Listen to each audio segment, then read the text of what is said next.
గీతంకు భూములు కేటాయించొద్దంటూ mayor additional మేయర్ను కలిసి వినతి పత్రం ఇచ్చారు. వైఎస్ఆర్సీపీ కార్పొరేటర్లు గీతంకు భూ కేటాయింపు క్రమబద్ధీకరణ అంశాన్ని అజెండా నుంచి తొలగించాలని విజ్ఞప్తి చేశారు. విశాఖలోని ప్రభుత్వ ఆస్తులను రక్షించాలని కోరారు వైఎస్ఆర్సీపీ నేతలు. మేయర్ అడిషనల్ మేయర్కు వినతి పత్రం అందించిన తర్వాత మాట్లాడుతున్నారు వైఎస్ఆర్సీపీ నేతలు. లైవ్ చూద్దాం. యూనివర్సిటీకి కట్టబెట్టడం అనేది పూర్తిగా ఇది అన్యాయం, అది పూర్తిగా ఇది అధికార దుర్వినియోగం అని ప్రజలందరూ కూడా భావిస్తున్న తరుణంలో ప్రజల తరపున ప్రజలకి గొంతుక్కి వైఎస్ఆర్ కాంగ్రెస్ పార్టీ అండగా నిలబడి నిన్న మా శాసనమండలి సీనియర్ నాయకులు శాసనమండలి ప్రతిపక్ష నేత శ్రీ బొత్స సత్యనారాయణ గారి ఆధ్వర్యంలో దీనిపైన ప్రజలందరూ కూడా ఆందోళన చెందుతున్నారు. ఒక్క గీతం యూనివర్సిటీయే కాదు, గతంలో కూడా మనం చూసాం ఇక్కడున్న ప్రభుత్వ భూములన్నింటినీ కూడా పప్పు బెల్లాల్లో రియల్ ఎస్టేట్ సంస్థలకి పెట్టుబడుల పేరుతో రియల్ ఎస్టేట్ సంస్థలకి కట్టబెట్టే ప్రయత్నం చేస్తూ ఉన్నారు. సుమారు 25,000 నుంచి 35,000 కోట్ల రూపాయల భూములను ఇప్పటికే అప్పనంగా దారదత్తం చేశారు.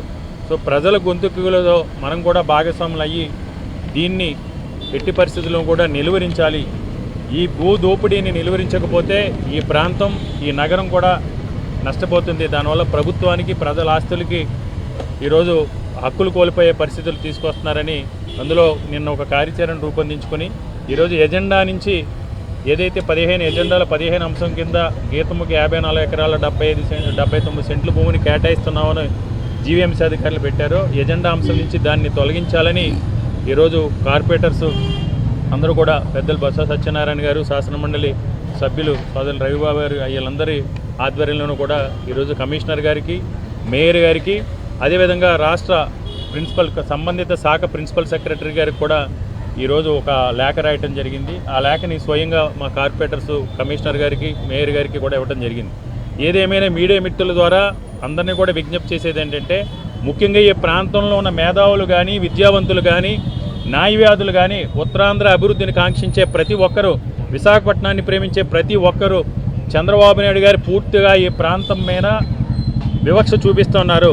అమరావతి అంటే ఆయనకి దత్తపుత్రిక, విశాఖపట్నం అన్నా, ఉత్తరాంధ్ర ప్రాంతం అన్నా ఆయనకి సబితి ప్రేమ. 2014 నుంచి 2019 వరకు ఏ విధంగా అయితే అమరావతి పేరుతో ఈ ప్రాంతానికి పెట్టుబడులు రాకుండా అడ్డుకట్ట వేసి ఈ ప్రాంత అభివృద్ధిని ప్రశ్నార్థకం చేసి ఈ ప్రాంతానికి నష్టం చేశారో, అదేవిధంగా ఈరోజు నాటకీయంగా పెట్టుబడుల పేరుతో ఈ ప్రాంతంలో ఉన్న వేలాది కోట్ల రూపాయల భూములన్నింటినీ కూడా చంద్రబాబు నాయుడు బినామీలకి, దబేదారులకి, రియల్ ఎస్టేట్ కంపెనీలకి దారదత్తం చేసి ఈ ప్రాంత ప్రజల్ని మరొకసారి మోసగించే ప్రయత్నం చేస్తున్నారు. కాబట్టి మనందరం కూడా ఈ గీతంకు సంబంధించిన 54 ఎకరాల 78 సెంట్లు ఆ బదలాయింపుని ఆపే వరకు కూడా వైఎస్ఆర్ కాంగ్రెస్ పార్టీని కార్యాచరణ రూపొందించుకుని పోరాటం చేయబోతా ఉన్నాం.